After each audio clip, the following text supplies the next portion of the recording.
అందరికీ నమస్కారం. శ్రీమద్ భగవద్గీత ఆధ్యాత్మిక రహస్యాలు శీర్షికలో శ్రీ త్రినాథ్ గారు ధారావాహిక ప్రసంగం చేస్తున్నారు. ఈరోజు ఈ ధారావాహిక ప్రసంగంలో 57వ ప్రసంగం చేస్తున్నారు. శ్రీ త్రినాథ్ గారికి స్వాగతం. శ్రీమద్ భగవద్గీత ఆధ్యాత్మిక రహస్యాలు కార్యక్రమానికి గీతా తత్వాభిలాషులందరికీ కూడా స్వాగతం. ఈ యొక్క ఎపిసోడ్ లో మనం అత్యంత ముఖ్యమైనటువంటి విషయాన్ని చర్చించుకోబోతున్నామండి. ధార్మిక ఆధ్యాత్మిక జగత్తులో ఉత్పన్నమయ్యేటువంటి సంశయాలు, డౌట్స్. ఎందుకంటే ఈ డౌట్స్ చాలా ఉంటాయి మనకి. ఈ డౌట్స్ దేని ఆధారంగా మనం క్లియర్ చేసుకోవచ్చును, శ్రీమద్ భగవద్గీత ఈ విషయంపై ఏం చెప్తోంది అన్న విషయాన్ని మనం చూసినట్లయితే, ఎందుకంటే మనం భగవంతుడు జ్ఞానసాగరుడు అంటున్నాం. భగవంతుడు జ్ఞానసాగరుడు అంటే జ్ఞానము, ఓషన్ ఆఫ్ నాలెడ్జ్. అన్ని తెలిసిన వాడు మన యొక్క సంశయాలని క్లియర్ చేయలేకపోయినట్లయితే ఇంకెవరు క్లియర్ చేస్తారు? ఒకసారి గమనించండి. అందువల్ల అసలు ముఖ్యంగా మనకు సంశయాలు ఏమొస్తున్నాయి చెప్పండి, ఒకసారి ఆలోచించండి. ప్రతి ఒక్కరూ మీరు ఆలోచించుకోండి, మీకు ఎటువంటి సంశయాలు వస్తున్నాయి. ముఖ్యంగా మనం కొన్ని సంశయాలు మనం చర్చించుకున్నాము. మరికొన్ని సంశయాలని ఇదివరకు చర్చించుకున్న వాటిని కూడా మనం పునః పరిశీలించి ఈ సంశయాల యొక్క నివృత్తి భగవంతుడు ఏ విధంగా చేస్తున్నాడు, దానికి భగవంతుడి యొక్క సమాధానం ఏమిటి అన్న విషయాన్ని ఈ ఎపిసోడ్లో చాలా కూలంకషంగా మనం చర్చించుకోబోతున్నాం. ముఖ్యంగా నాకు వచ్చే సమస్య ఎప్పుడు కూడా, నేను యాక్చువల్లీ బ్రహ్మకుమారీస్ మూమెంట్లోకి రాక మునిపే నాకు ఒక సమస్య ఏంటంటే, మనిషి ఎందుకు పాపం చేస్తున్నాడు? పాపము అని తెలిసి చేస్తున్నాడు కదా. ఇది ఇప్పుడు లంచం తీసుకోవడం పాపము, లేదా మోసం చేయడం పాపము, అవతల వాడికి దుఃఖం ఇవ్వడము పాపము. వాళ్ళు అయినా కూడా ఎందుకు చేస్తున్నాడు? బాంబులు పెట్టి మనుషులు చంపేస్తున్నాడు, అది కూడా పాపమే. వస్తువుల కల్తీ చేస్తున్నాడు, ఘోరాతి ఘోరమైన పాపము. ఎందుకు చేస్తున్నాడు? మళ్ళీ ఒకవైపున భక్తి కూడా చేస్తున్నాడు, ఒకవైపు మళ్ళీ తిరుపతికి వెళ్తాడు, పూజలు చేస్తాడు, యజ్ఞాలు చేస్తాడు, దాన పుణ్యాలు చేస్తాడు, అన్ని చేస్తున్నాడు. కానీ పాపాలని తగ్గించుకునే మార్గం ఎందుకు, ఆ కోణంలో ఎందుకు ఆలోచించటం లేదు? ఇది నాకు కలిగిన ప్రశ్న. నాకు బ్రహ్మకుమారిస్లోకి వచ్చిన తర్వాత నాకు స్పష్టమైన సమాధానం దొరికింది.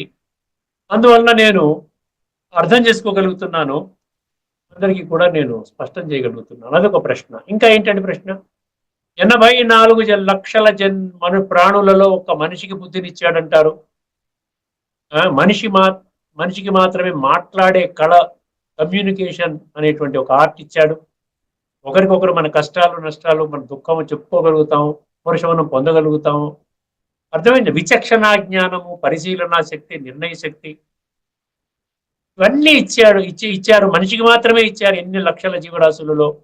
మళ్ళీ మానవ జన్మ దుర్లభం అని కూడా అంటారు. 84 లక్షల యోనులలో జన్మలు తీసుకుంటూ చివరికి ఒక్క జన్మ, మనిషి జన్మ దొరుకుతుంది అని కూడా నమ్ముతాం కదా. అలాంటప్పుడు ఆ విశేషమైన జన్మలో విశేషమైన కార్యక్రమం ఎందుకు చేయడం లేదు? విశేషమైన కార్యక్రమం అంటే ఏంటి? ఏ భగవంతుడైతే బుద్ధినిచ్చాడో ఆ భగవంతుడు ఎవరని తెలుసుకోవాలి కదా. అసలు భగవంతుడు ఉన్నాడా లేడా? కేవలం ఒక బిలీఫ్ సిస్టమా? కేవలం ఒక నమ్మకం అంతే. ఉంటే ఎక్కడున్నాడు, ఏం చేస్తున్నాడు, ఆయన కర్తవ్యం ఏమిటి? సృష్టి స్థితి లయకారకుడు అంటారు కదా. ఈ కోణంలో ఎందుకు కాస్త మనసును పెట్టడం లేదు, బుద్ధిని పెట్టడం లేదు? అదేవిధంగా ఈ రోజున చూస్తుంటే చాలా మంచిగా ఉన్నటువంటి వాళ్ళు, మంచిగా జీవించేటువంటి వాళ్ళు, మంచి పనులు చేసేవాళ్ళు, ఇతరులకు కీడు తలపట్టకుండా ఉన్నటువంటి వాళ్ళు కొంచెం కష్టాలు పడుతున్నారు. ఇది జనరల్గా మనకి అనిపిస్తూ ఉంటుంది. అంటే మంచి చేస్తున్న వాళ్ళకి కష్టాలు ఏంటండి? చెడు పనులు చేస్తున్న వాళ్ళకి, లంచాలు తీసుకుని మోసం చేసే వాళ్ళకి, కల్తీలు చేసే వాళ్ళకి, smuggling, looting, black marketing, political corruption, scams, scandals, ఇటువంటి వాళ్ళు చాలా గొప్పగా వెళుతున్నారు. అంటే ఏంటి? భగవంతుడు చెడుని ప్రోత్సహిస్తాడా? మంచి మార్గంలో నడిచేవాడికి ప్రొటెక్షన్ లేదా ఈ రోజున? ఎన్నో ప్రశ్నలు చూసారా, ఎన్ని ప్రశ్నలు. కొన్ని నేను చాట్ జీపీటీ ఉంది కదా మనకి, ఈ రోజున టెక్నాలజీని వాడుకుంటాను. నేను చాట్ జీపీటీని అడిగాను, ఏమిటండి మనసు భగవంతుడు తీర్చవలసిన ప్రశ్నలు ఏమిటి, మనుషులలో ఉన్నటువంటి ప్రశ్నలు ఏమిటో 30 ప్రశ్నలు ఇచ్చాడు. అర్థమైందండి? మీరు కూడా కొట్టొచ్చండి. జీవితం యొక్క లక్ష్యం ఏమిటి? మానవ జీవితం అంటే వండుకోవడం, తినడం, పడుకోవడం, త్రాగడం, నలుగురితో గడపడం, తర్వాత మళ్ళీ నిద్రపోవడం, తర్వాత మళ్ళీ 24 గంటలు అయిపోతుంది, మళ్ళీ 24 గంటల్లో మళ్ళీ తినటం, త్రాగటం. ఇదే సైకిల్. దీనికోసమే జీవితమా? ఇదేనా మానవ జీవితం యొక్క లక్ష్యము? నేను ఎవరిని, ఎక్కడి నుంచి వచ్చాను, అసలు ఈ జీవితం ఏమిటి, తర్వాత ఎక్కడికి వెళ్తాను?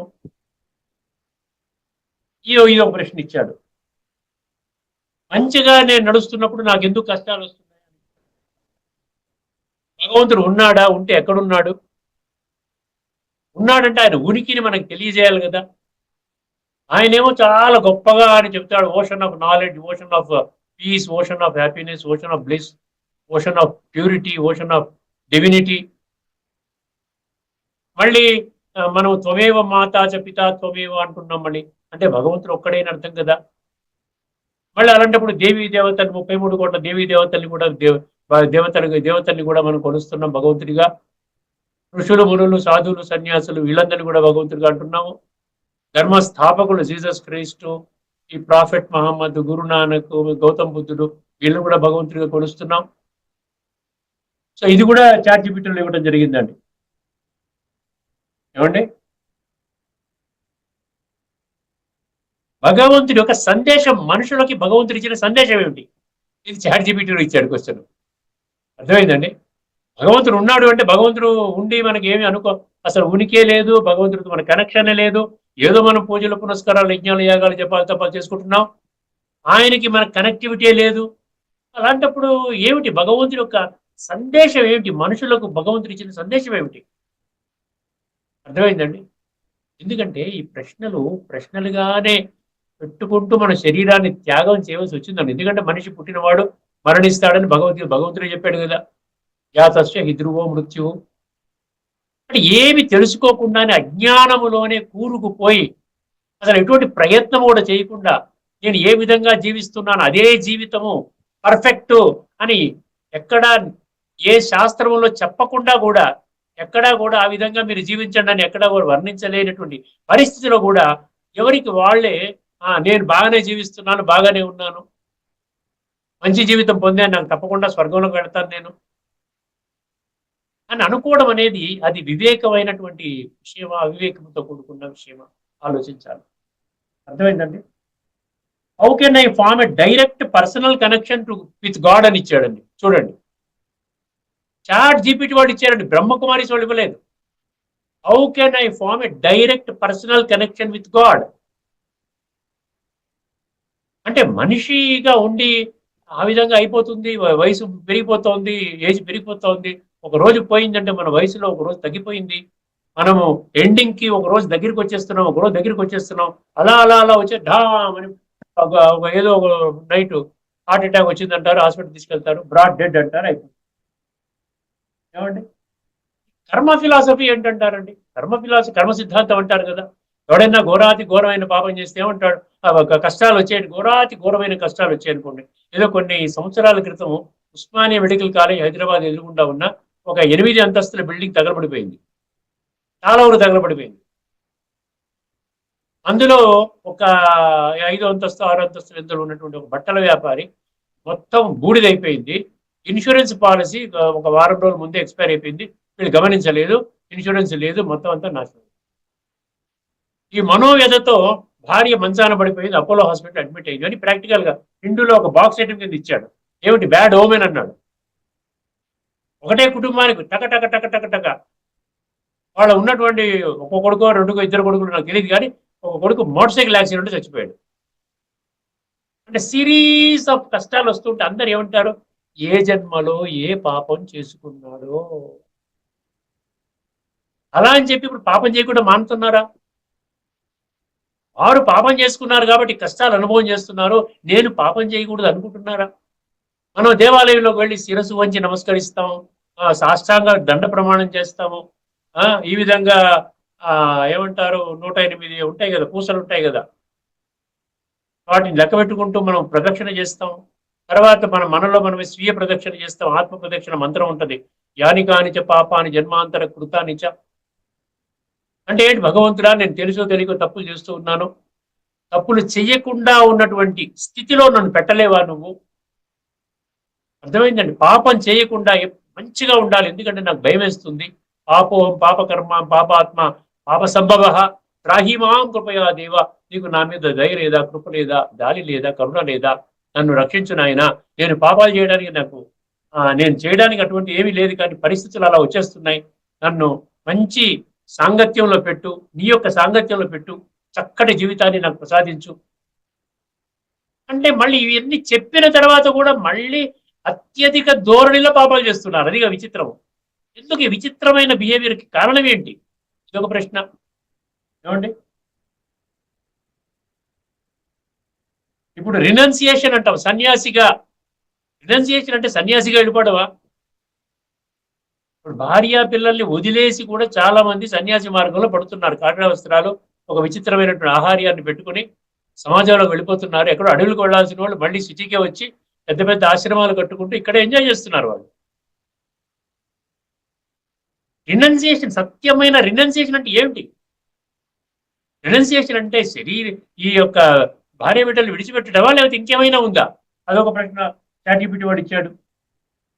ఏవైతే మనము ఈ యొక్క ఎక్స్టర్నల్ గా బాహ్య పరంగా మనము ఒక కర్మకాండలాగా, ఒక మొక్కుబడిగా కొన్ని పూజలు పునస్కారాలు, యజ్ఞాలు, యాగాలు, వ్రతాలు, జపాలు, తపాలు, నోములు చేస్తున్నాం కదా, దీని వల్ల మనకి భగవంతుడి ప్రాప్తి కలుగుతుందా? భగవంతుడిని మనము తృప్తి పరుస్తున్నామా? కొద్ది సమయం కోసం చేస్తున్నాం. పూజ చేసినా ఏం చేసినా పావుగంట అరగంట చేస్తున్నాం, కానీ నిరంతరము చేయటం లేదు కదా. తర్వాత మళ్ళీ మన వ్యవహారంలో ఎటువంటి మార్పు తెచ్చుకోవట్లేదండి. పోనీ గంట సేపు యజ్ఞం చేసాం, పూజ చేసాం, రోజంతా 1,00,000 రూపాయలు ఖర్చు పెట్టి మనం పెద్ద పెద్ద వేద పండితులు పిలిపించి మంచి యజ్ఞం చేసాము, యజ్ఞం యొక్క ఫలితం మనకి దక్కింది, బాగున్నాము. ఇక్కడ నుండి కూడా మంచి పనులు చేసుకోవాలి, యజ్ఞానికి అనుకూలంగా చేయాలి, కానీ ప్రతికూలంగా చేయకూడదు. మనలో ఉన్నటువంటి ఈ చరిత్ర నిర్మాణం చేసుకోవాలి. ఎన్నో ప్రశ్నలు అండి, ఎన్నో ప్రశ్నలు, వందల కొద్ది ప్రశ్నలు వస్తాయి మీరు వేసుకుంటూ కూర్చుంటే. కాస్త అలా కూర్చుంటే, తీక్షణంగా కూర్చుంటే, ఏంటి ప్రపంచం అంతా ఇంత ఇంత అత్యధిక ధోరణిలో భక్తి అలాగ పెరిగిపోతుంది విపరీతంగా. చూడండి, ఎక్కడ ప్రవచనాలు వెళ్ళినా వేల కొద్ది మనుషులు ఉంటారు, గుడులు గోపురాలు, పండగ ఏదైనా వచ్చిందంటే కిక్కిరిసిపోతాయి కదా. నాస్తికులు అంటే ఎవరు లేరండి, అందరూ కూడా భగవంతుడు అంటే విశ్వాసం ఉన్నటువంటి వాళ్ళే. ఆ కోణంలోనే వాళ్ళు పనిచేస్తున్నారు. భగవంతు ఇంట్లో ఒక పూజా గది, ఎక్కడన్నా మన ఇంటికి రెంట్కి తీసుకున్నాం అనుకోండి, ఆ పూజా మందిరం ఉందా అని అడుగుతాం కదా. ప్రతి ఒక్కరు ఇల్లు కట్టుకునే వాళ్ళు కూడా అక్కడ పూజా గది కోసం వాళ్ళు ఇంటీరియర్ లో చేయించుకుంటారు. చిన్న ఇది పూజా గది అంటే అక్కడ దేవీ దేవతల విగ్రహాలు పెట్టుకుంటారు, పూజ చేస్తారు. ఇవన్నీ జరుగుతున్నప్పటికీ కూడా మనిషిలో ఒక చరిత్ర నిర్మాణము, విలువల యొక్క నిర్మాణం ఎందుకు జరగటం లేదు? మానవీయ విలువలు, నైతిక విలువలు, మోరల్ వాల్యూస్, ఎథికల్ వాల్యూస్ అంటాం కదా, సోషల్ వాల్యూస్, ఆధ్యాత్మిక విలువలు, స్పిరిచువల్ వాల్యూస్ ఎందుకు పెరగటం లేదు? మనిషిలో ఎటువంటి పరివర్తన లేదు కదా, ఇంకా దిగజారిపోతున్నాడు రోజు రోజుకి, పతనావస్థకు వెళ్ళిపోతున్నాడు. చూడండి, ఒక 150-200 సంవత్సరాల క్రితం మా తాతగారు ఉన్నప్పుడు ఎంత బాగుండేదండి లైఫ్ అండి. 30 రూపాయలు జీతం అండి, హాయిగా బతికేవాడు, ఇంకో 10 రూపాయలు మిగుల్చుకునేవాడు. ఇప్పుడు 3 లక్షల జీతం ఉన్నా కూడా సరిపడం లేదు. ఈ ప్రశ్నలకి భగవంతుడు ఇచ్చినటువంటి సమాధానం. ఇంకో ప్రశ్న లాస్ట్ ఒకటి చెప్తాను మీకు. Despite so much development why suffering increases అంట. Despite so much development, scientific development అనండి. ఇప్పుడు మీకు చేతిలో మొబైల్ ఫోన్ వచ్చి ఎక్కడికి వెళ్ళక్కర్లే, ఉన్న పడంగా అమెరికాలో ఉన్నటువంటి మీ పిల్లలకి వెంటనే ఫోన్ చేయి, ఎలా ఉన్నావురా, బాగున్నాను, ఫైన్. ఇది 100 సంవత్సరాలు 200 సంవత్సరాల క్రితం ఉందా ఇది, ఈ ఫెసిలిటీ? ఇప్పుడు మిక్సీ గ్రైండర్లు ఉన్నాయి, అప్పుడు తిరగలు పెట్టుకుని కొట్టేవాళ్ళు కదా. ఇప్పుడు వాషింగ్ మిషన్లు ఉన్నాయి, ఇప్పుడు వాషింగ్ మిషన్లు ఉన్నాయా? ఎంత కష్టపడేవాళ్ళు అండి, చేతితో ఇట్లా కొట్టుకుని బండకేసి కొట్టుకుని ఉతికేవాళ్ళు కదా. అంటే ఇక్కడ ఎందుకు చెప్తున్నాడు? చాట్‌జీపీటీ వాడి క్వశ్చన్ ఎందుకు పెట్టాడు? నీకు ఇన్ని ఫెసిలిటీస్ ఇచ్చినప్పుడు అప్పట్లో అన్ని పనులు చేసుకుని వాడు కాస్త ఆ, దైవీ కార్యక్రమాలకు కొంచెం సమయాన్ని కేటాయించుకునేవాడు. ఇప్పుడు ఇంత బిజీగా ఇప్పుడు ఇన్ని ఫెసిలిటీస్ ఉంటే ఎంత హాయిగా ఉండాలండి. చక్కగా ఎయిర్ కండిషన్డ్ రూమ్స్ ఉన్నాయి, ఇంట్లో అన్ని ఫెసిలిటీస్ ఉన్నాయి, కార్లు ఉన్నాయి, ఏమి కావాలంటే అది పొందేటువంటి మీకు డబ్బు ఉంది. అయినా కూడా కాస్త ఆధ్యాత్మికంగా ఎదగండిరా, చరిత్ర నిర్మాణం చేసుకోండి. కేవలం if character is lost everything is lost అంటే లాభం లేదు. హెల్త్ ఈజ్ వెల్త్, ఆరోగ్యమే మహాభాగ్యం అంటే లాభం లేదు. ప్రపంచం అంతా రోగాల నిలయంగా తయారైపోయింది. అందుకనే భగవంతుడు ఎక్కువ సమయం తీసుకోకుండా, లేకపోతే ఈ ప్రశ్నల మీదనే ఈ ఒక ఎపిసోడ్ అయిపోతుంది. 2 శ్లోకాలు మీ ముందు ఉంచుతానండి. భగవంతుడు మనకేం చెప్తున్నాడో ఒక్కసారి గమనించండి. 2 శ్లోకాలు. దీనికంటే ముఖ్యంగా ఈ 2 శ్లోకాలు చెప్పే ముందర ఒక 3 శ్లోకాల రిఫరెన్సెస్ ఇదివరకే మీకు ఇచ్చాను. ఏమిటంటే అది 18వ అధ్యాయంలోని 22, 18వ అధ్యాయంలోని 32. తామసిక జ్ఞానము యొక్క నిర్వచనము 18, 22 మీరు రాసుకునే ఉంటారు. రాసుకునేవాళ్ళు రాసుకోండి. ఏ డౌట్ ఉన్నా కూడా మీరు నన్ను కాంటాక్ట్ చేయించండి. మీరు ఏమి మొహమాట పడక్కర్లేదు, నేను డైరెక్ట్గా అందుబాటులో ఉన్నాను మీకు. మీరు మిస్డ్ కాల్ ఇస్తే తర్వాత మిమ్మల్ని కాంటాక్ట్ చేస్తాను యాజ్ ఎర్లీ యాజ్ పాసిబుల్. కేవలం మీకు ఏంటంటే సత్య మార్గంలో నడవాలి, మంచి జీవితం చేసుకోవాలి, హాయిగా ఉండాలి, ఆరోగ్యంగా ఉండాలి, మంచి రిలేషన్షిప్ పెట్టుకోవాలి, ఎవరికి మోసం చేయకూడదు, మంచి విలువలతో కూడుకున్నటువంటి జీవితాన్ని జీవించాలంటే చాలు. 18, 22 ఏమంటే ఎత్తు కృత్స్నవద్ ఏకస్మిన్ కార్యే సక్తం అహైతుకం అతత్వార్థం అల్పం చ తామసముదాహృతం. అది తామసిక జ్ఞానం యొక్క లక్షణం ఏంటంటున్నాడంటే కేవలము 24/7 365 days నేను శరీరముని గడపడమంట. ఎప్పుడైనా నేను శరీరము అని గడుపుతారో అప్పుడు ఏమవుతుందంటే మీ యొక్క జ్ఞానములో 3 క్వాలిటీస్ ఉండవంట. ఒకటి సత్యం ఉండదు, ఒకటి తర్కం ఉండదు, మూడవది ఇంగిత జ్ఞానం ఉండదు. అల్పం అన్నాడు కదా, అల్పం అంటే చీప్ అనమాట. Ordinary knowledge. ఆర్డినరీ నాలెడ్జ్ అంటే ఈవెన్ కామన్ సెన్స్ కూడా అది ఏ మాత్రం కూడా సపోర్ట్ చేయదు. అదేవిధంగా 18:32లో బుద్ధి, తామసిక బుద్ధి 30, 31, 32, 20, 21, 22. సాత్విక, రాజసిక, తామసిక జ్ఞానము 20, 21, 22. సాత్విక, రాజసిక, తామసిక బుద్ధి 30, 31, 32. చాలా ఈజీగా అర్థమయ్యేలా కరెక్ట్ నంబరింగ్ కూడా చాలా సరిపోతుంది. అధర్మం ధర్మమితి మన్యతే తమసావృతా సర్వార్థాన్ విపరీతాంశ్చ బుద్ధి పార్థ తామసీ అన్నాడు. అధర్మము చేసుకుంటూ ఆ ధర్మ మార్గం అంటూ ఒప్పుకుంటావు ఏంట్రా నాయన? నువ్వు చేసేవి తప్పుడు పనులు, కల్తీలు చేస్తున్నావు, మనుషులు ప్రాణాలను తీస్తున్నావు, అది ధర్మ మార్గమా? లంచము తీసుకున్నావు అంటే ఇప్పుడు ఈ రోజున నేను చెప్పాను కదా, ఇదివరకు ఏదో ఎపిసోడ్లో చెప్పాను కదా, ఒక మార్చ్యువరీలో నుండి శవాన్ని బయటికి తీసుకురావడానికి వాడికి, ఆ మార్చ్యురీ కీపర్కి మనం డబ్బులు ఇవ్వాలి. ఎక్కడైనా ఇలా చూస్తుంటారండి, ఎక్కడ డబ్బులు. ఎందుకంటే మా ఉద్యోగమే ఇది. ఏమయ్యా శవాన్ని ఇవ్వడానికి నువ్వు బాధ పెడుతున్నావు ఏంటంటే, మాకు రోజు ఇదే పని సార్, మేము రోజు ఒక 30 శవాల్ని పంపిస్తాం, 30 శవాలు లోపలికి వస్తాయి, మాకు ఇదే లేకపోతే మాకు డబ్బు ఎక్కడ నుంచి వస్తుంది? అర్థమైందండి. అంటే నీచాతి నీచమైనటువంటి కర్మలు చేస్తూ కూడా అది ధర్మ మార్గం అనుకుంటున్నారు. అధర్మము ధర్మమితి మన్యతే తమసావృత. తమస్సుతో ఆవరించినటువంటి వాళ్ళు తామసిక అంటే అధోగతి, ఉత్తమ, మధ్యమ, కనిష్ట, అధమ అటువంటి స్థితిలో ఉన్నవాళ్ళు అనుకుంటారంట చేసేవన్నీ కూడా అధర్మమైన పనులు వాళ్ళు ఏమనుకుంటారంట ధర్మం అనుకుంటారు. కరెక్టే, ఏం చేయగలుగుతాం? తప్పదండి, మాకు ఇన్ని ఖర్చులు ఉన్నాయి, మాకు ఇంత జీతం తక్కువ వస్తుంది, ఇవన్నీ మామూలు, అందరూ చేస్తున్నారు కదండి, అందరూ చేస్తున్నారు. ఒకటి ఫార్ములా గమనించండి. ప్రపంచం అంతా కుళ్ళు పనులు చేస్తున్నా కుళ్ళు మంచి కాదు. ఏ ఒక్కడో మంచి పని చేస్తున్నా ఆ మంచి కాకుండా పోదు. ఇది న్యాచురల్ ఫార్ములా కదా ఇది. దీని అందరూ ఒప్పుకుంటారు, ఎవరు ఖండిస్తారు చెప్పండి దీన్ని? సో ఈ విధంగా బుద్ధి నేత్రాన్ని తెరుచుకోని, ఎందుకంటున్నాను మాటికి బుద్ధి నేత్రాన్ని తెరుచుకో, బుద్ధి నేత్రాన్ని తెరుచుకో. అంధవిశ్వాసము, మూఢ విశ్వాసము, దీనివల్ల బ్లైండ్ ఫెయిత్ అంటే BLIND, బ్లైండ్ అంటే blocking the line of intellect and divinity అంటారు. నీలో ఉన్న దైవీ సంస్కారాలను మూసేస్తున్నావు, నీలో ఉన్నటువంటి బుద్ధి నేత్రాన్ని మూసేస్తున్నావు. నేను దేహం కూర్చుని ఏమి చెప్పినా ఒప్పుకుంటున్నాం, ఓకే ఓకే ఓకే, దానికి ఎటువంటి సిద్ధాంతము లేదు, ఏమీ లేదు. తర్వాత 10వ అధ్యాయంలోని 32వ శ్లోకం కూడా గుర్తు చేసుకోవాలండి. ఈ సందర్భంగా మనం చర్చించుకున్నాం. ఇప్పుడు 55, 56 ఎపిసోడ్స్ అయిపోయాయి. అధ్యాత్మ విజ్ఞానం అన్న ఒక్క పంక్తి చూసారా, ఆ శ్లోకంలోని ఒక్క పంక్తిని మనం మిస్ చేయడం వలన ఇదంతా భగవద్గీత అంతా ఏమైపోయింది, భౌతికమైపోయింది. భౌతికము కాదు, సర్వ విద్యలలోకి నేను బోధించే జ్ఞానము ఆధ్యాత్మిక జ్ఞానము. ఆధ్యాత్మిక జ్ఞానం అంటే సూక్ష్మ జ్ఞానము. ఆత్మ కనబడదు రెండు కళ్ళకి, పరమాత్మ కనబడడు రెండు కళ్ళకి. అదే విధంగా ఆత్మలు పరమాత్మ ఈ సృష్టి చక్రంలో ఎలాగ పరిభ్రమిస్తారో, ఎవరు ఏ సమయంలో వస్తారో అన్న సంగతి కూడా మనకి ఏమీ కూడా ఈ రెండు కళ్ళతో మనం చూడలేము. సినిమా చూసినట్టు చూడలేము. ఇప్పుడు దీన్ని దృష్టిలో పెట్టుకుని మీరు ఒక్కసారి 4వ అధ్యాయంలోని 41 అండి, ఇదివరకు చెప్పలేదు, కొత్త శ్లోకం. 4వ అధ్యాయంలోని 41వ శ్లోకం. ఎన్ని అయినా మీకు ప్రశ్నలు ఉండనివ్వండి, నేను చెప్పినట్టు మీరు నడుచుకోండి అంటూ కొన్ని మార్గదర్శక సూత్రాలని ఒక 2 శ్లోకాల్లో చెప్పడం జరిగింది. 4:41, 4:42 మీరు రాసుకోవచ్చు. యోగ సన్యస్త కర్మాణం జ్ఞాన సంచిన్న సంశయం ఆత్మవంతం న కర్మాణి నిబధ్నంతి ధనంజయ. ఇది శ్లోకం అండి. యోగ సన్యస్త కర్మాణం అన్నాడు.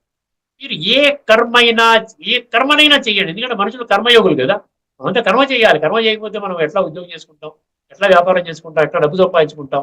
ఇంట్లో స్త్రీలు ఉన్నారంటే వాళ్ళు ఏం కర్మ చేయకుండా మనకి వంట ఎలా వండి పెడతారు మనకి?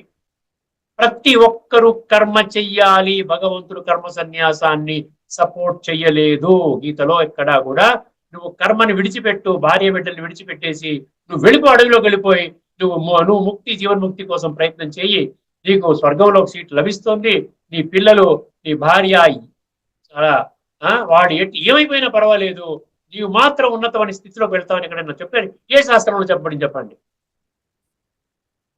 చాలా మంది ఉన్నారండి, చాలా మంది ఉన్నారు.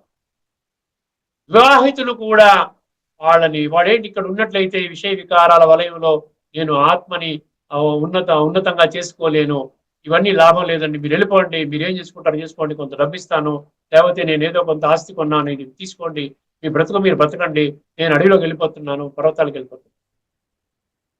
యోగ సన్యస్త కర్మాణ మండలం ఏం చేసుకోండి, మీరు చేసిన ప్రతి కర్మ యోగముతో కనెక్ట్ చేయండి. యోగంతో కనెక్ట్ చేయడం అంటే ఏంటి? స్వయాన్ని అర్థం చేసుకోండి, స్వయంలో ఉన్నటువంటి దివ్య గుణాల ధారణ చెయ్యండి, దివ్య గుణాల అనుభూతి చెయ్యండి, అనుభవం చెయ్యండి. అప్పుడు ఎందుకంటే మనకి కుళ్ళు అనుకుంటే కాదండి, బాగా విషయ వికారాల వలయంలో కామ క్రోధ లోభము అహంకారాలతో ఉన్నాను అంటే చీకటిలో తమసోమ జ్యోతిర్గమయ అంటాం చూసారు, అందులో ఉంది కదా బృహదారణ్యక ఉపనిషత్తులో 1:3:28లో. చీకటి అంటే చీకటి పోదండి, వెలుగు వేయాలి. ఒక్కసారి లైట్ స్విచ్ ఆన్ చేయండి, అమ్మ చీకటి పోయింది, ఎంత బాగుంది. గత ఎపిసోడ్లో ఒకసారి మధ్యలో కరెంటు కూడా పోయింది. అర్థమైందండి? పాయింట్ ఏంటంటే ఇక్కడ యోగ సన్యస్త కర్మాణం, భోగ సన్యస్త కర్మాణం అనలేదు. అక్కడ భోగ సన్యస్త కర్మాణం అనలేదు. యోగం నుండి మీరు కర్మ చేశారంటే మీ కర్మలు ఖచ్చితంగా శ్రేష్ఠ కర్మలు అవుతాయి. యోగం అంటే చెప్పాను కదా, స్వయాన్ని ఆత్మగా భావించి పరమాత్మతో మనసు బుద్ధితో సంబంధాన్ని జోడించడం. అదే ప్రక్రియ భగవంతుడే స్వయముగా స్థాపన చేసినటువంటి ఏకైక సంస్థ ప్రజాపిత బ్రహ్మ కుమారి ఈశ్వరీయ విశ్వవిద్యాలయం, మౌంట్ ఆబు హెడ్ క్వార్టర్స్. ఎందుకు చెప్తున్నాను అంటే రకరకాల సంస్థలు బ్రహ్మకుమారి పేరు మీద కూడా ఫ్లోట్ చేశారు. ఈ రోజున వారు చేసేటువంటి అనైతిక పనులన్నీ కూడా ఇక్కడ ఈ మౌంట్ ఆబు బేస్ చేసుకున్నటువంటి సంస్థ మీద రుద్దుతున్నారు వాళ్ళు. ఇది 89 సంవత్సరాలు అఖండంగా నడుస్తున్నటువంటి సంస్థ. సుమారు 25-30 లక్షల మంది దీని యొక్క జ్ఞానాన్ని స్పష్టంగా అర్థం చేసుకుని ఈ యొక్క యోగము ద్వారా వాళ్ళ యొక్క కర్మలని శ్రేష్టంగా తీర్చిదిద్దుతున్నారు. ఎందుకు మాటికి చెప్తున్నానంటే అల్టిమేట్ చివరికి మీకు ఒక ఆన్సర్ అంటే దొరకాలి కదా. నేనేం చెయ్యాలి అంటే, నేను 30 సంవత్సరాల నుంచి వెళ్తున్నాను, నాకు అర్థమయ్యింది, మీకు అర్థమవుతుంది. కేవలం మీకు ఏం కావాలి? మీకు కావాల్సింది ధృతి అంటాడు గీతలో. ధృతి అంటే ధైర్యం కావాలి, పిరికితనం పనికిరాదు. ఎవరో ఏదో చెప్పారంటే వాడు మనిషి, వాడికి అర్థం కాలేదు, అర్థం కానోడు మిమ్మల్ని కూడా గందరగోళంలో పెట్టిపోతున్నాడు. అలాంటి మీరేం చెయ్యాలి? అరే ఇన్ని లక్షల మంది ఒక త్రాటి మీద నడుస్తున్నారు కదా, వాళ్ళు భగవంతుని ప్రాప్తి పొందుతున్నారే, వాళ్ళకి ఎంతో సమయం ఇతరులకి జ్ఞానం చెప్పడానికి కేటాయిస్తున్నారు, వాళ్ళు వాళ్ళకేమి భార్య పిల్లలు వ్యవహారం ఉద్యోగ వ్యాపారం లేదా ఏంటి, అయినా వాళ్ళకి ఎందుకు సమయం దొరుకుతుంది, ఒక రూపాయి ఖర్చులు పుచ్చుకోకుండా వెళ్ళి అందరికీ ఉపన్యాసాలు ఇస్తున్నారు కదా. ప్రపంచం మొత్తం మీద 140 దేశాల్లో విస్తృతంగా ఉన్నది.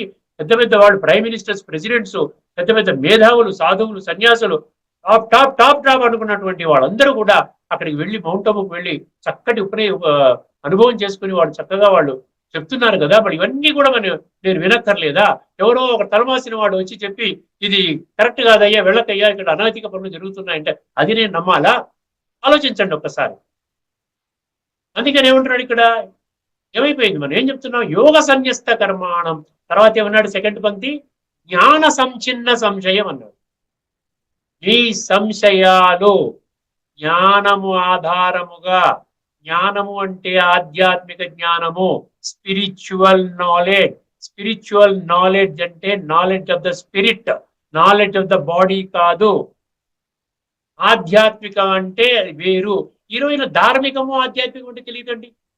ధార్మికం అంటే ఒక ధర్మానికి చెందినటువంటి ఆ జ్ఞానము, ఆ శాస్త్రము. ఆధ్యాత్మికం అంటే విశ్వాత్మలందరిలో ప్రతి ఒక్కరిలో ఆత్మ ఉంది కదా, నీలో ఉంది, నాలో ఉంది కదా, 850 కోట్ల మంది మనుషులలో ఉంది కదా ఆత్మ. సో ఆత్మ యూనిఫామ్ గా ఉంది కదా. ఆత్మల తండ్రి ఒకడే ఒక్కడు, ఆత్మల తండ్రి పరమాత్మ. శరీరానికి తండ్రి ఎవరి తండ్రి వాళ్లే, ఎవరి తల్లి వాళ్లే, ఎవరి చుట్టాలు వాళ్లే, ఎవరి కుటుంబం వాళ్ళదే, వేరే వేరే. కానీ ఆత్మపరంగా, అందుకనే సర్వమానవ సౌభ్రాతృత్వము అన్నారు కదా, యూనివర్సల్ బ్రదర్హుడ్. యూనివర్సల్ ఎందుకు వచ్చింది? రీజనల్ రిలీజియస్ బ్రదర్హుడ్ అనొచ్చు కదా, లేదా హిందూ బ్రదర్హుడ్ అనొచ్చు కదా, సింగపూర్ బ్రదర్హుడ్ అనొచ్చు కదా, లేకపోతే ముస్లిమ్స్ బ్రదర్హుడ్ అనొచ్చు కదా. యూనివర్సల్ అనే పదం ఎందుకు వచ్చింది? అందుకని మనం గమనించవలసిన విషయం ఏంటంటే జ్ఞాన సంచిన్న సంశయం. ఈ యొక్క సంశయాలన్నీ జ్ఞానముతో మీరు దాన్ని ఛేదించండి, అంతేకాని మూర్ఖత్వముతో కాదు, దైహిక భ్రాంతితో కాదు. ఇప్పుడు జ్ఞానం ఏం చెప్తుంది? నేను ఆత్మని అని చెప్తుంది. శరీరం కాదు, నా ఒంట్లో బాగోలేదు, నా కంట్లో నలుసు, నా తల నెరిసింది, నా గుండెకి బైపాసు, నా మోకాళ్ళ చిప్పలు అరిగిపోయాయి అంటే నేనెవరిని? నేను ఆత్మని. అంతే, సింపుల్ నాలెడ్జ్. ఇంటెలెక్చువల్స్ కూడా తెలుసుకోలేరు అని గీతలో మనం చర్చించుకున్నాం. దానికి కారణం కూడా చర్చించుకున్నాం. ఎన్నెన్నో ప్రొడక్ట్స్ కనిపెట్టిన వాళ్ళు, ఎన్నెన్నో విచిత్రమైనటువంటి సైంటిఫికల్ ఇన్వెన్షన్ చేసిన వాళ్ళు కూడా, academically top top top position లో ఉన్న వాళ్ళు కూడా సింపుల్ నాలెడ్జ్, నేను ఒక ఆత్మని, ఈ శరీరము నాది, శరీరం ఆధారంగా నా యొక్క విద్యుక్త కర్తవ్యాలు నేను ఇప్పుడు ఈ సమయంలో ఈ యొక్క సృష్టి నాటక రంగము మీద నేను పోషిస్తున్నాను. అర్థమైన జ్ఞాన సంచిన్న సంశయం. తర్వాత ఏమన్నాడు? ఆత్మవంతం అన్నాడు. ఆత్మవంతం అంటే ఏంటి? Conscious of the self, conscious of the true self, conscious of ఆత్మ. నేను శరీరము కాదు. ఈ మూడు చెప్పాడు. యోగ సన్యస్త కర్మాణం, జ్ఞాన సంచిన్న సంశయం, ఆత్మవంతం. అప్పుడు నువ్వు ఏ కర్మలైనా చెయ్యి, నీ ఆత్మని పాడు చెయ్యదు. నా నిబధ్నంతి ధనంజయ అన్నాడు. ఒకసారి మళ్ళీ ఈ శ్లోకం వినండి. యోగ సన్యస్త కర్మాణం జ్ఞాన సంచిన్న సంశయం ఆత్మవంతం న కర్మాణి నిబధ్నంతి ధనంజయ. అర్థమైందండి. రెండవ శ్లోకం, 4వ అధ్యాయంలోని 42వ శ్లోకం. చాలా జాగ్రత్తగా వినండి. మరి ఎంత చక్కగా మీకు అన్ని ఏ ప్రశ్నలు ఉండవు. భగవంతుడు చెప్పినటువంటి మార్గదర్శక సూత్రాలు అనుసారంగా మీరు కానీ మీ జీవితాన్ని పరివర్తన చేసుకుంటే మీకు మీ జీవితంలో ఇప్పుడే, ఎప్పుడో చనిపోయేటప్పుడు కాదు, ఇప్పుడే ఈ క్షణంలోనే మీకున్న సర్వ ప్రశ్నలకి కూడా సంతృప్తికరమైన, సర్వులకు ఆమోదయోగ్యమైన ప్రశ్నలకి సమాధానాలు లభిస్తాయి. అర్థమైందండి? అందువలన రెండవది 4వ అధ్యాయంలో 42 రాసుకోండి. తస్మాత్ అజ్ఞాన సంభూతం కృత్స్థం జ్ఞానాసినాత్మనః చిత్వైనం సంశయం యోగమాతిష్టోత్తిష్ట భారత. మీరు ఒక్క క్షణము అలా వెయిట్ చేయండి. నేను ఆ గీతా పుస్తకాన్ని ఇంకొక రూమ్ లో పెట్టాను, తీసుకొస్తాను. వచ్చేసాను. ఇప్పుడు 4వ అధ్యాయం 41 చెప్పుకున్న తర్వాత మళ్ళీ 42లోకి వెళ్ళిపోదామండి. భగవంతుడు మన డబ్బులు అడగట్లే. భగవంతుడా నీకు ₹1 ఇస్తాను, నాకు దొరుకుతావంటే దొరకడండి. మనం ఏం చేస్తున్నాం అంటే భగవంతుడు చెప్పిన మాట వినడంలే. నీకోసం వజ్ర కిరీటం చేయిస్తాను భగవంతుడు, ఒక 50 కోట్లు పెట్టి నాకు దొరుకుతావంటే దొరకను. నాకు కావాల్సింది నీ పట్ల నా పట్ల శ్రద్ధ. శ్రద్ధావాన్ లభతే జ్ఞానం. 4వ అధ్యాయంలో అంటే ఇదేమిటంటే ఇది ఒక వర్క్ షాప్ లాంటిదండి. ఇదేదో ప్రవచనంలా విని చాలా బాగా చెప్పారండి, ఏమి లాభం లేదు. మీరు ఎంత బాగా చెప్పారండి, ఎంత బాగా చెప్పి నేనేమి ఎగిరిగంతులేను, చాలా బాగా చెప్పారండి, పెద్ద పెద్ద ప్రొఫెసర్లు అంతా వింటున్నారండి, నాకేమీ అక్కర్లేదు. నాకు కావాల్సింది ఏంటంటే సత్యాన్ని తెలుసుకుని మీ యొక్క జీవితాన్ని కూడా ఇంకా నాకంటే ఉన్నతంగా మీరు తయారు చేసుకోవడానికి భగవంతుడు అవకాశాన్ని ఇస్తున్నాడు. 4వ అధ్యాయంలోని 41 అన్నాను కదా, 41 యోగ సన్యస్త కర్మాణం. యోగ సన్యస్త కర్మాణం జ్ఞాన సంచిన్న సంశయం ఆత్మవంతం కర్మాన్ని నిబద్ధంతి ధనంజయ.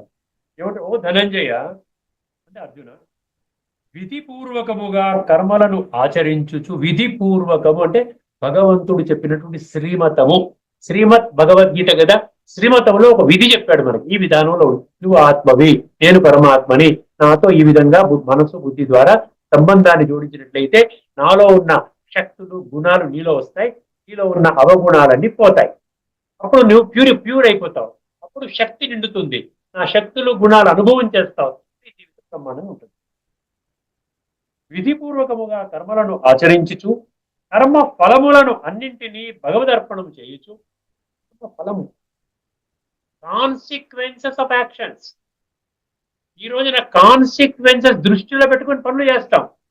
భగవంతుడు అంటాడు, నీ విద్యుక్త ధర్మమే, నీవు చేయవలసిన కర్మలు చేయి, ఫలితాన్ని నాకు విడిచిపెట్టి, ఫలితాన్ని నాకు వదిలేసేయి, అనాశ్రిత కర్మఫలం. అర్థమైందండి? ఆ విధంగా చాలా శ్లోకాలు, 20-30 శ్లోకాల్లో ఉంటుంది. నీవు కర్మ ఫలితాన్ని విడిచిపెట్టి ఎంత తేలిగ్గా ఉంటాయండి. కర్మ ఫలితం మీద ధ్యాస లేకుండా మనం కర్మ చేసామనుకోండి, నో టెన్షన్, హాయిగా ఉంటాం. ఏమైనా కానీ భగవంతుడు చెప్పిన మార్గంలో వెళ్తున్నాను నేను. ఏమంటున్నాడు? కర్మ ఫలములను అన్నింటినీ భగవదర్పణం చేయుచు వివేకము ద్వారా అంటే బుద్ధి నేత్రాన్ని తెరవటము ద్వారా సంశయములన్నింటినీ తొలగించుకొనుచు అంతఃకరణమును వశమునందుంచుకొనిన ఆత్మవంతం అన్నాడు కదా అక్కడ. అంతఃకరణం అంటే ఆత్మ. వశమునందుంచుకొనిన వాని కర్మలు బంధింపజాలవు. కార్మిక్ బాండేజ్ అన్నమాట. ఈ బాండేజ్ అంటారు, ఇంగ్లీష్ లో కార్మిక్ బాండేజ్ అంటారు, కర్మ బంధనం అంటారు. అంటే మీ కర్మ బంధనం అంటే నెగిటివ్ గా పనిచేసి సంస్కారాలను కొల్లబెడుతుంది.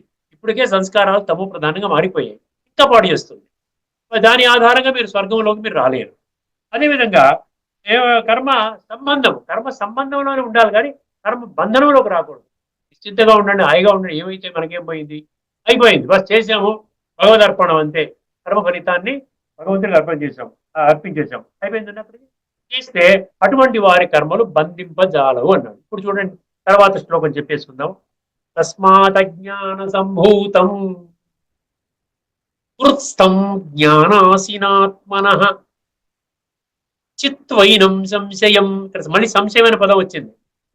యోగమాతిష్టోత్తిష్ట భారత, ఇది శ్లోకం అండి. తస్మాత్ అజ్ఞాన సంభూతం అన్నాడు. అజ్ఞానము అంటే గుర్తుపెట్టుకోండి, అజ్ఞానము ఆవరించి ఉన్నటువంటి నీవు దేని ఆధారంగా అజ్ఞానం అంటే ఏంటి, విజ్ఞానం అంటే ఏంటి, జ్ఞానం అంటే ఏంటి మనం తెలుసుకున్నాం, చాలా ఎపిసోడ్లో చాలా డీటెయిల్ తెలుసుకున్నాం. జ్ఞానం అంటే నేను ఆత్మని, శరీరము నాది, నేను దేహము అనుకుంటే అజ్ఞానము. సో అజ్ఞానము ఆవరించిన కారణముగా తస్మాత్ అజ్ఞాన సంభూతం అంటే పూర్తిగా కృత్స్థం అన్నాడు. అంటే నీ హృదయం నిండా అజ్ఞానమే ఉంది. అజ్ఞానం అంటే ఏంటి? దైహికంగా ఎదగాలనే ప్రయత్నం చేస్తాం, ఆత్మపరంగా ఎదగాలనే ప్రయత్నం చెయ్యవు. అసలు ఆత్మజ్ఞానమే లేదు కదా. అరే చివరికి నేను వెళ్ళిపోయినప్పుడు శరీరాన్ని విడిచిపెడుతున్నాను రా, నా ముందే శరీరాన్ని తగలబెట్టేస్తారు, నా బంధువులందరూ తగలెట్టేస్తారు, వెళ్ళిపోయిన తర్వాత ఇది విడిచిపెట్టేస్తున్నాము, ఒంటరి ప్రయాణము, ఇది కుళ్ళిపోయిన స్థితిలో ఉండగా వెళితే బాగుంటుందా, లేకపోతే దీన్ని ప్యూరిఫై చేసుకొని ఈ శరీరం ఉండగానే శ్రేష్ఠ కర్మల ద్వారా భగవంతుని యొక్క స్మరణ ద్వారా అంటే రాజయోగము ద్వారా చక్కగా కుళ్ళునంతా కడుక్కొని నీట్ అండ్ క్లీన్ గా ప్యూరిఫైడ్ సోల్ గా హాయిగా అలా వెళితే నిజంగా ఎంత అద్భుతంగా ఉంటుంది కదా. ఆ ఆనందమే వేరండి. అర్థమైందండి. తస్మాత్ అజ్ఞాన సంభూతం హృత్స్థం అన్నాడు. నీ హృదయములో పేరుకుపోయినటువంటి ఏవైతే ఈ అజ్ఞానం ఏదైతే ఉందో, నేను దేహము అనే భ్రమ, భ్రాంతి, ఈ డెల్యూషన్ అంటాడు ఇంగ్లీష్ లో, అందులో పడిపోయి నువ్వు నిరంతరము శరీరము శరీరము శరీరము శరీరము, శరీరానికే భోజనము, శరీరానికే డబ్బు సంపాదన, శరీరానికే ఎంటర్టైన్మెంట్, శరీరానికే 3 సార్లు 4 సార్లు స్నానం చేయటం, క్లీన్ చేసుకోవడం, అంతా శరీరమే. చివరికి శరీరాన్ని చేసుకుని నువ్వు శరీరం అనుకుంటున్నావే, మరి చివరికి శరీరంతో పోవట్లేదు ఎందుకు? అంటే బ్రతికుండగా ఒక ఫార్ములా, చనిపోయిన తర్వాత ఒక ఫార్ములానా? తస్మాదజ్ఞాన సంభూతం హృత్స్థం జ్ఞానాసినాత్మన. ఇప్పుడు ఏమంటున్నాడు? జ్ఞానాసినాత్మన. గుర్తుపెట్టుకోండి, అండర్లైన్ చేసుకోండి. జ్ఞానము అసి అన్నాడు. అసి అంటే ఖడ్గం అండి. జ్ఞానం అనేటువంటి ఖడ్గముతో నీ హృదయములో ఉన్నటువంటి సంశయాలని ఛేదించు, కట్ చేయి అంటున్నాడు. ప్రతి ఒక్కొక్క సంశయాన్ని జ్ఞానం అనే ఖడ్గముతో ఖండించు. ఈ జ్ఞానం అనే భోగం కాదు, ఈ సుఖభోగ డబ్బుతో ఖండించడం కాదు. ఎవరికైనా ఇచ్చి సాధు సన్యాసికు 10,000 ఎంతో ఇచ్చి నా మీద ఆశీర్వదించండి అంటే అదేంటి? జ్ఞానం అనే ఖడ్గంతో ఖండించట్లే. ఎదురుగుండా దేవాలయంలో కూర్చొని దెబ్బలు కొట్టుకొని యానికానిచ పాపాని జన్మాంతర కృతానిచ అంటే జ్ఞానం అనే ఖడ్గంతో ఖండించడంలే. నువ్వు ఏంటి? నువ్వు పాపకర్మలు చేస్తూనే ఉంటావు, భగవంతుడి ముందు వచ్చి చెంపదెబ్బలు వేసుకుంటావు, సాష్టాంగ నమస్కారం చేస్తావు, యానికానిచ పాపాని జన్మాంతర కృతానిచ అంటున్నావు. అందువల్ల జ్ఞానం అనే ఖడ్గం ఎప్పుడు? జ్ఞానం అంటే నేను ఆత్మ. జ్ఞానం అనే ఖడ్గం చేత ఖండించు, మొత్తం అన్ని సంశయాలన్నీ పోతాయి, ఒక తర్వాత ఒకటి ఖండిస్తూ పో. జ్ఞానాసిన ఆత్మ, జ్ఞానాసిన ఆత్మన అన్నాడు. ఆత్మిక స్థితిలో జ్ఞాని వయ్యి పరమాత్మ యొక్క స్మరణలో, పరమాత్మ యొక్క స్మృతిలో, పరమాత్మ నుండి గుణాలు శక్తులు తీసుకుంటూ ఆ యొక్క ఖడ్గము, నీకు జ్ఞానం అనే ఖడ్గము భగవంతుడు నీకు గిఫ్ట్ గా ఇచ్చాడు. దానితో ఒకటి తర్వాత ఒకటి, ఒకటి తర్వాత ఒకటి అన్ని పోతాం. చిత్వైనం సంశయం యోగమాతిష్టోత్తిష్ట భారత. చిత్వైనం, చిత్తుగా ఓడించు, నీ సంశయాలన్నీ పోతాయి. జ్ఞానం అనే ఖడ్గము చేత విషయ వికారాలని, ఈ దేహ భ్రాంతి అజ్ఞానాన్ని ఖండించు, అప్పుడు అన్ని పోతాయి. ఇప్పుడు ఏం చేయమంటున్నాడు? యోగమాతిష్ట, అత్తిష్ట ఉత్తిష్ట అన్నాడు. అత్తిష్ట ఉత్తిష్ట అంటే ఏంటి? ఇప్పుడు యోగము చేయడానికి మేల్కోరా నాయనా, ఇంకా సమయము లేదు. ఉత్తిష్ట అంటే లే లే లే, అజ్ఞాన అంధకారం నుండి లే, కుంభకర్ణుడి నిద్ర నుండి లే. నువ్వు దేహము కాదు, నువ్వు శరీరము కాదు, నీ ఒక చైతన్య శక్తివి, ఆత్మవి. ఆ యొక్క భావనతో మేల్కోనైనా నీలో ఉన్నటువంటి సంశయాలన్నీ నివృత్తి కాబడతాయి. ఇప్పుడు ఇందులో ఉన్నటువంటి విషయం చెప్పేసి మన యొక్క కార్యక్రమం ముగించుకుందామండి. వస్తుంది తస్మాత్ జ్ఞాన సంభూతం హృత్తం యోగ జ్ఞానాసినాత్మ వైనం సంశయం యోగమాతిష్టోత్తిష్ట భారత. యోగం ఆతిష్ట అంటే యోగం యొక్క స్థితిలోకి రావడం. అతిష్ట స్థితిలో కమ్ము, ఉత్తిష్ట అంటే లెమ్ము. అర్థమైందండి? ఇక్కడేమంటుంటాం కదా, అవునా ఓ భారత అంటే అర్జున, అక్కడ ధనంజయ అన్నాడు, ఇక్కడ అర్జున అన్నాడు. నీ హృదయమునందు గల అజ్ఞాన జనితమైన ఈ సంశయమును వివేక జ్ఞానమును ఖడ్గముతో రూపుమాపి సమత్వ రూప కర్మయోగమునందు స్థితుడవై యుద్ధమునకు సన్నద్ధుడవగును. యుద్ధం అంటే చెప్పాను కదా, మనలో ఉన్నటువంటి విషయ వికారాల మీద, విషయ వికారాల అనబడేటువంటి శత్రువుల మీద మనం చేసే యుద్ధం అన్నమాట. అర్థమైంది కదండి? ఇప్పుడు సంశయాలన్నీ కూడా, ఏ సంశయాలు లేవండి ఇప్పుడు మాకు బ్రహ్మకుమారిస్లో ఎవరికి ఏ సంశయాలు లేవు. ఎందుకంటే వాళ్ళు హయ్యెస్ట్ సుప్రీం ట్రూత్ తో కనెక్ట్ అయ్యారు కాబట్టి అన్నిటికీ సమాధానాలు మనకి భగవంతుడు ప్రతిరోజు అక్కడ జ్ఞాన మురళి అని చెప్తారు. దాంట్లో అన్ని సంశయాలు కూడా నివృత్తి అయిపోతుంది. ఓన్లీ ఏ సంశయాలు లేకున్నప్పుడే మనం పరమాత్మతో యోగం చేయగలుగుతామండి. ఇన్నిన్ని సంశయాలు పెట్టుకుని మనం భగవంతుడితో యోగం చేయలేము. సో ఇక్కడితో ఈ యొక్క ప్రసంగాన్ని ఇక్కడ ఆపేద్దామండి. తర్వాత ఎపిసోడ్లో మనం చర్చించుకోబోయే విషయం ఏంటంటే జ్ఞానము విజ్ఞానము అని మనం చదువుకున్నాం. గీతలో కూడా చాలా స్పష్టంగా ఉంది. అసలు జ్ఞానము విజ్ఞానం అంటే complete spiritual knowledge and complete spiritual wisdom. ఇది కేవలం ఎక్కడ ఉన్నది అంటే 574 శ్రీ భగవాను వాచ శ్లోకాలలో మాత్రమే ఉన్నది. ఇంకా బయట ఎక్కడా కూడా మీకు ఈ జ్ఞానము కానీ విజ్ఞానం కానీ దొరకదు. అది ఏ విధంగా అన్న సంగతి కొన్ని శ్లోకాల ఆధారంగా మనం తదుపరి ఎపిసోడ్ లో చర్చించుకోబోతున్నాం. అందరికీ నమస్కారము. లోకా సమస్త సుఖినో భవంతు. ఓం శాంతి. శ్రీమద్ భగవద్గీత ఆధ్యాత్మిక రహస్యాలు శీర్షికలో శ్రీ త్రినాథ్ గారు బుద్ధితత్వాన్ని, గీతా జ్ఞాన రహస్యాన్ని సవివరంగా విశ్లేషించారు. వారికి ధన్యవాదాలు.